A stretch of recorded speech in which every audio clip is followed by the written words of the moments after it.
selamat pagi. Selamat datang di podcast Verenita. Untuk kali ini saya akan membahas tentang topik SNP yang berjudul tentang penerapan SNP di lingkup sekolah.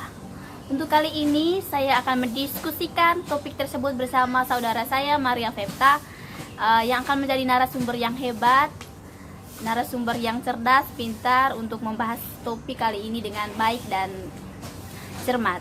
Baik, kali ini saya langsung saja mengundang saudara Maria Fepta untuk berdiskusi bersama saya di sini. Halo sis. Halo, Feb, apa kabarnya? baik. Wah, terlihat dari mukanya itu sepertinya ceria-ceria aja ya, nggak ada kabar-kabar yang buruk-buruk gitu yang mengganggu mental, jiwa dan raga. Cuma nggak kelihatan aja. Iya. Baik, apa langsung bahas aja atau gimana? Mau cerita, ngobrol-ngobrol dulu, tanya-tanya kabar, atau langsung ke topiknya aja? Boleh.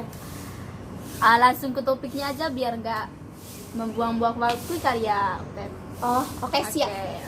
Nah, mungkin kita akan memulai pembahasan kita kali ini. Yang sudah saya sampaikan dari awal tadi, topik yang akan kita bahas tadi itu penerapan SNP di lingkup sekolah.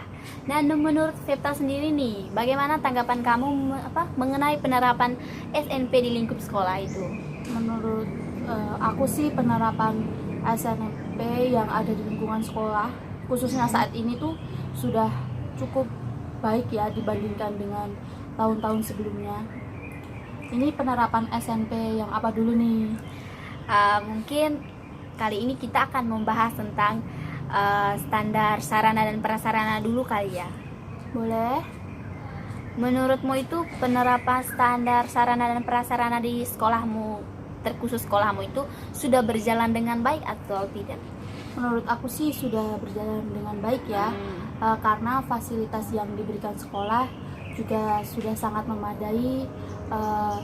Siswa-siswi juga yang ada di sekolah tersebut juga sangat terbantu dengan adanya fasilitas-fasilitas yang sudah disediakan oleh sekolah. Apalagi kan kalau misalnya fasilitas itu kan ada perpustakaan ya, tempat parkir, kantin, terus untuk akses wifi dan lain sebagainya. Kalau misalnya dilihat dari perpustakaannya nih, kalau perpustakaan di sekolahmu itu perlengkapan di dalamnya itu sudah lengkap atau belum, Pep? Kalau menurutku sih perpustakaan yang ada di sekolahku itu sudah cukup lengkap, karena koleksi-koleksi bukunya pun setiap tahun pasti ada yang baru. Terus perpustakaan di sekolahku kan terdiri dari 3 lantai. Yang lantai pertama itu koleksi buku-buku biasa. Terus lantai 2 itu isinya itu ruang diskusi. Fasilitas yang ada di lantai 2 itu ada beberapa komputer yang bisa digunakan siswa dengan mudah.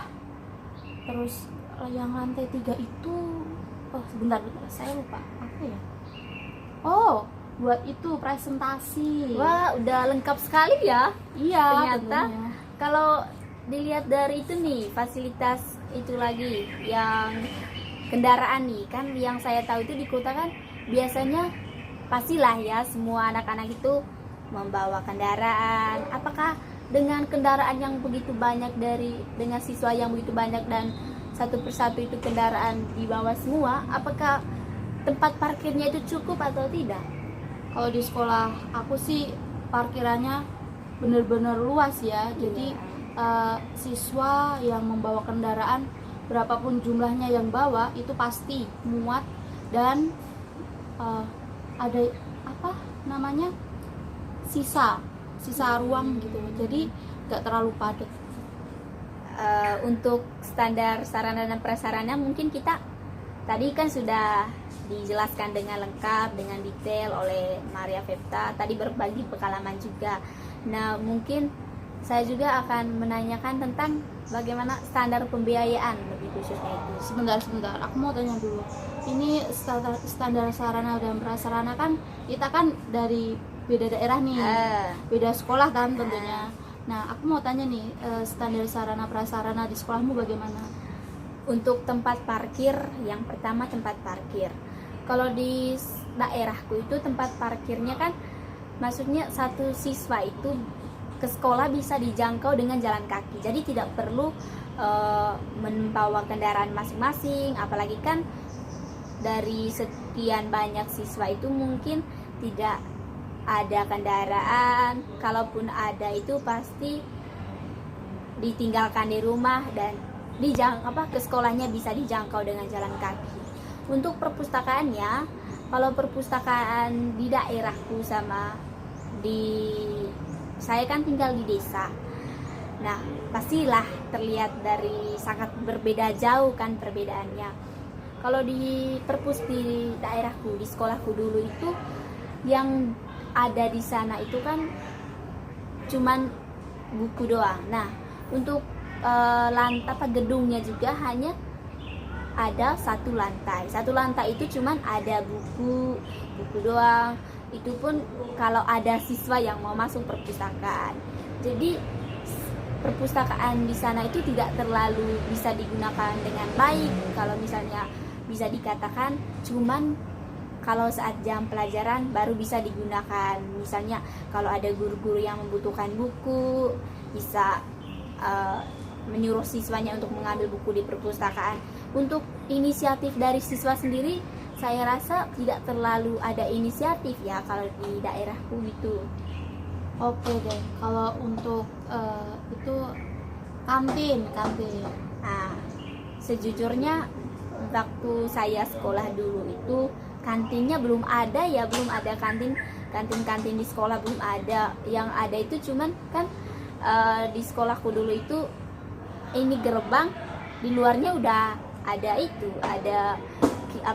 warung-warung masyarakat yang tinggal di sekitar itu. Jadinya seakan belum ada kantin gitu, belum dibuatnya kantin. Palingan kantin itu pas kita udah adanya kantin di sekolah itu pas kita udah tamat gitu. Jadi pas saya sekolah dulu nggak ada kantin malah.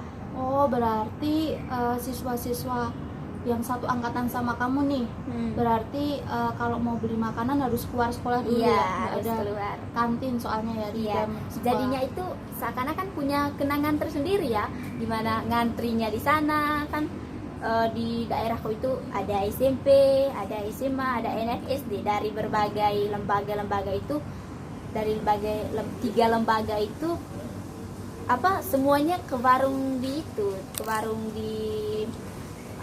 ibu-ibu yang saya sudah katakan tadi. Jadinya tidak ada kantin khusus, ada sisi itunya juga, sisi negatifnya juga, ada sisi positifnya juga.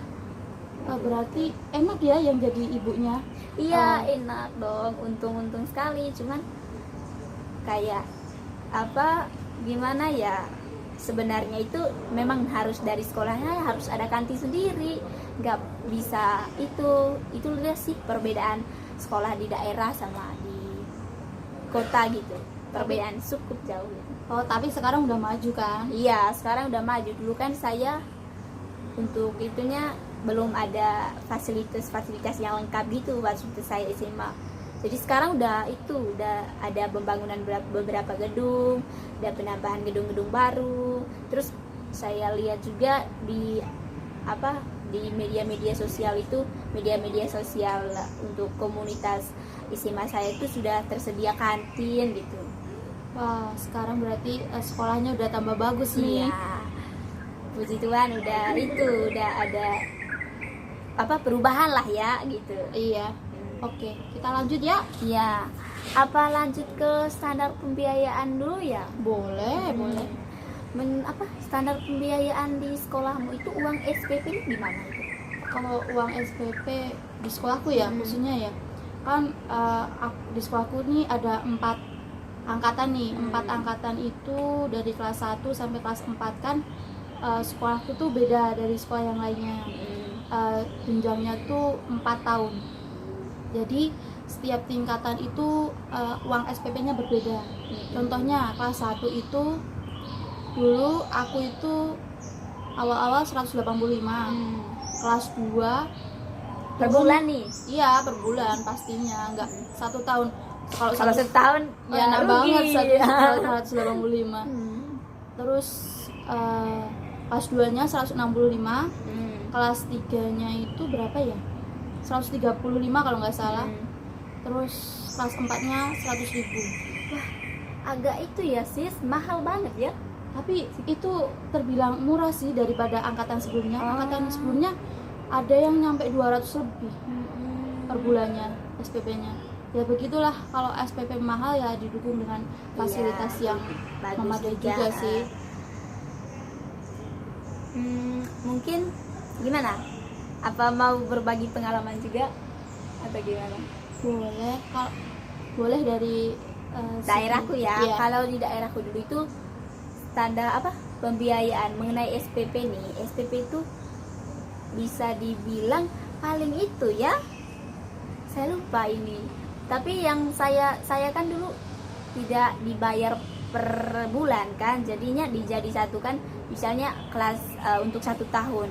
Kalau untuk 1 tahun dulu saya kelas 1 SMA 1.500.000 kalau uang itunya, uang SPP-nya per tahun tapi. Iya. Bisa dibagilah ya per bulan itu Iya. berapa. Tadi kita sudah menjelaskan tentang standar-standar. Tadi sudah dijelaskan standar pembiayaan, terus sama standar sarana dan prasarana. Selanjutnya menurut Fepta sendiri nih, misalnya nanti kan kita sebagai calon pendidik, menurutmu apa yang akan kamu lakukan ketika nanti menjadi guru di salah satu sekolah yang sudah kita ceritakan tadi gitu?